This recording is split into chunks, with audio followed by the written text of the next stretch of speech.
Now get ready for this one. What about free trade? Isn't that good for developing nations?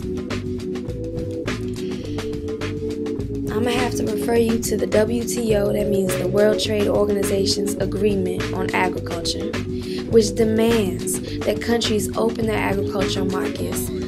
But sometimes, in the case of Indonesia, opening their agricultural markets actually destroys them because homegrown foods cannot compete with cheap foreign corporate government subsidized imports.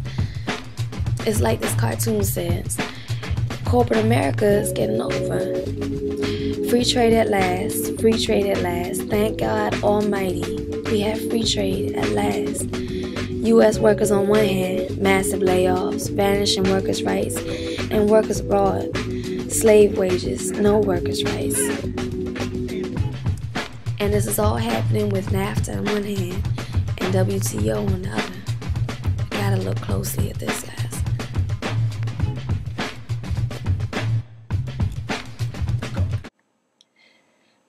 Now let's see what the Indonesian workers have to say about this. Watch this clip from the globalization tapes. Makanan itu diimpor seperti beras, kira-kira bahaya apa yang akan terjadi? Kelaparan lah. Kelaparan. Ya bahayanya nanti kalau terlalu banyak dari luar kan negara kita ini nanti penjualan ini loh, maksudnya bahan baku kita ini nanti kan berkurang, orang tani-tani itu maksudnya gitu kan. Jualnya jadi banyakan yang dari sana, nanti orang yang tani-tani itu kan anu loh, orang yang jual-jual bahan-bahan kita ini nanti kan jadi kebanyakan di sana, nanti punya kita ini nih gitu ya. Anu pendapatannya orang yang tani nanti turunnya harganya murah jadi mahal jadi murah karena udah kebanyakan dari luar, apa gitu apa benar apa nggak tahu lah ya kira-kira gitu kan. Bahayanya kadang-kadang dia terlambat ya kan, bisa mengandung kuman ataupun ya dia udah apalah, udah hapok dari situ, udah bau. Nah, bisa busuk umpamanya. Kalau buah-buahan. Ya. Hukum perdagangan juga dapat berguna untuk melindungi industri-industri berkembang atau penting. Contohnya, makanan pokok. Jika sebuah negara berkembang seperti Indonesia memproduksi makanan yang dibutuhkan untuk konsumsi sendiri, kita bisa menghindari kelaparan atau bahkan krisis ekonomi global.